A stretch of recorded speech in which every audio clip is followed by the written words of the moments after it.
জিকিরের আরেকটা অর্থ হচ্ছে আলোচনা, আরেকটা অর্থ কি ওয়াজ, আরেকটা অর্থ কি আলোচনা করা, ওয়াজ করা।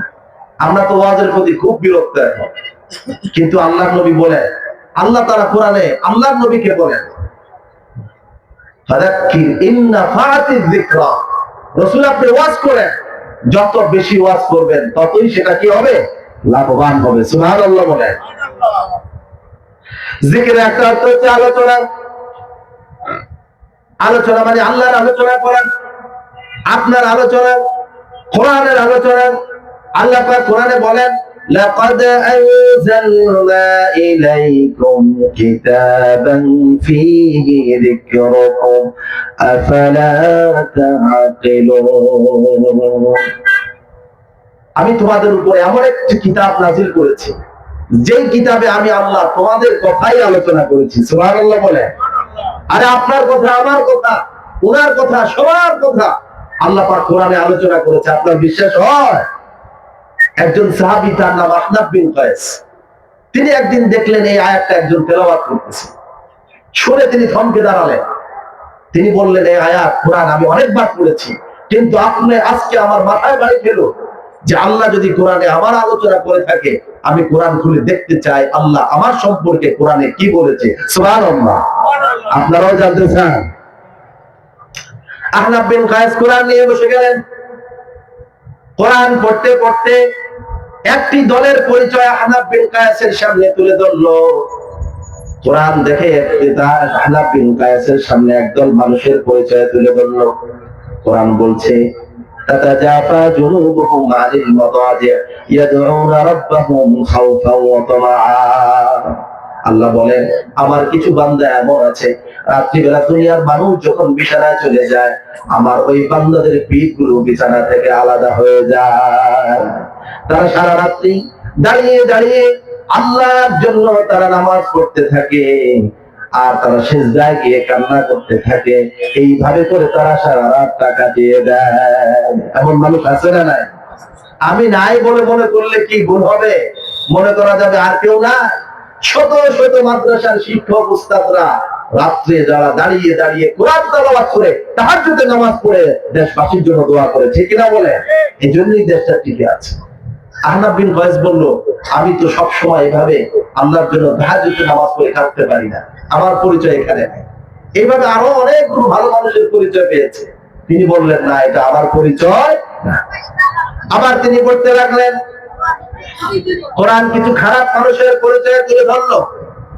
কোরআন বলছে তাদের সামনে আল্লাহর আলোচনা করলে তাদের মনটা খারাপ হয়ে যায়, আল্লাহ ছাড়া অন্য কারো আলোচনা করলে তাদের মনটা খুশি হয়ে যায়। আহনাব বিন কায়েস বলল, আমি এতটা খারাপ হই নাই, এতটা কি নয়। আবার কোরআন বলছে ওয়াইদা কিলা লাহুম আমিনু কামা আমানান নাস ক্বালু আনুমিনু কামা আমানাস সুবহা, যখন তাদেরকে বলে সাহাবায়ে কেরামের মতো তোমরা ঈমান আনো, তারা বলে আমরা কি বেওকুফের মতো ঈমান আনবো? নাউজুবিল্লাহ বলে। মুসলমান নাকি বেওকুফ? সাহাবায়ে কেরাম কি বেওকুফ? আমরা কি বেওকুফের মতো ঈমান আনবো? আহনাব বিন কায়েস বললেন, না, আমি তো এতটা খারাপ না, আমার পরিচয় এখনো পাই না। পড়তে পড়তে আরেক জায়গায় দেখেন একটা আয়াতে আল্লাহ তাআলা কিছু বান্দার পরিচয় দিয়েছেন। আল্লাহ রাব্বুল আলামিন বলেন, وآخرون اعترفوا بذنوبهم خلطوا عملا صالحا وآخر سيئا عسى الله أن يتوب عليهم। আল্লাহ পাক বলেন, কিছু বান্দা যারা তাহাজ্জুদের নামাজ পড়ে, কিছু বান্দা যারা আমাকে অস্বীকার করে, এই দুই শ্রেণীর মাঝখানে আমার কিছু বান্দা আছে যারা কখনো গুনাহের কাজ করে আবার আমাকে রব হিসাবে ডাকে। সুবহানাল্লাহ বলে।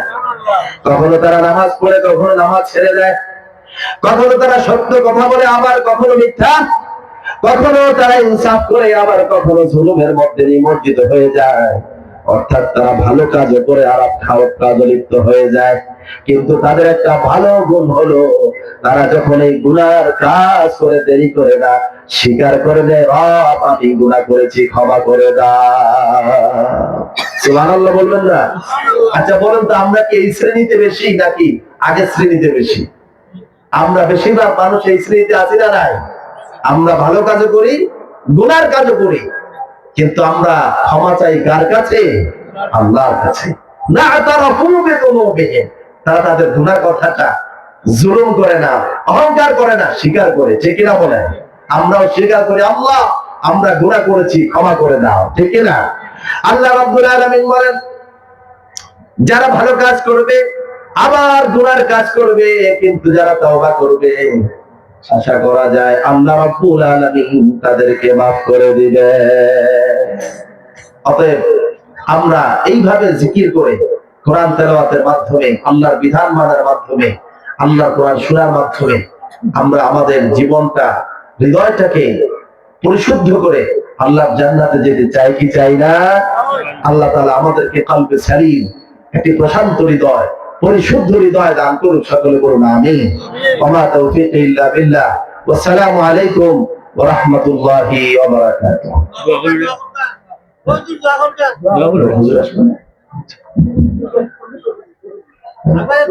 সবাই একটু দুরূদ শরীফ আল্লাহুম্মা সাল্লি আলা সাইয়্যিদিনা ওয়া নাবিয়িনা ওয়া শাফিঈনা ওয়া হাবিবিনা ওয়া মাওলানা মুহাম্মদ সাল্লাল্লাহু আলাইহি ওয়া আলা আলিহি ওয়া আসহাবিহি ওয়া বারিক ওয়া সাল্লিম। আল্লাহুম্মা আমিন।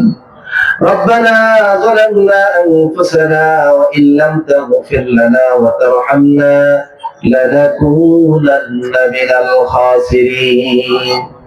ربنا فاغفر لنا ذنوبنا وكفر عنا سيئاتنا وتوفنا مع الأبرار. ربنا لا تزغ قلوبنا بعد إذ هديتنا وهب لنا من لدنك رحمة إنك أنت الوهاب.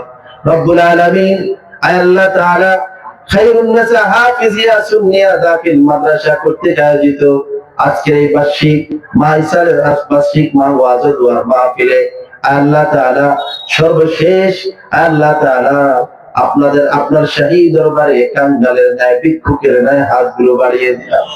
রব্বুল আলামিন আল্লাহ তাআলা সেই বিকাল থেকে এই পর্যন্ত যা কিছু আলোচনা হয়েছে এর ভালোগুলো আমাদের জীবনে আমল করার তৌফিক দান করে দাও গো আল্লাহ।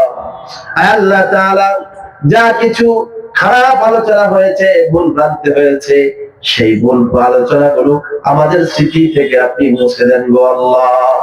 রব্বুল আলামিন আল্লাহ তাআলা এই মাহফিল বাস্তবায়ন করতে গিয়ে যারা অর্থ দিয়ে, সম্পদ দিয়ে, কথা দিয়ে, বুদ্ধি দিয়ে যে যেভাবে সহযোগিতা করেছে, রব্বুল আলামিন প্রত্যেকের দান সহযোগিতাকে আপনি কবুল আর মঞ্জুর করে নেন গো আল্লাহ। আল্লাহ তাআলা কিয়ামত পর্যন্ত এই মাহফিলকে আপনি দায়াম এবং কায়েম করে দেন। আল্লাহ তাআলা এই মাহফিলকে কিয়ামতের দিন আমাদের নাজাতের জরিয়া বানিয়ে দেন গো আল্লাহ। রব্বুল আলামিন খায়রুন নাস হাফিজিয়া সুন্নিয়া দাখিল মাদ্রাসাকে দ্বীন ইলমের জন্য কিয়ামত পর্যন্ত আপনি কবুল আর মঞ্জুর করে নেন আল্লাহ। রব্বুল আলামিন আল্লাহ তাআলা আমরা যারা উপস্থিত হয়েছি, প্যান্ডেল থেকে বের হওয়ার আগে আমাদেরকে বেগুনাহ মাসুম বানিয়ে দেন আল্লাহ। রব্বানা তাকাব্বাল মিন্না ইন্নাকা আনতাস সামিউল আলিম وتب علينا إنك أنت التواب الرحيم. سبحان ربك رب العزة عما يصفون وسلام على المرسلين والحمد لله رب العالمين.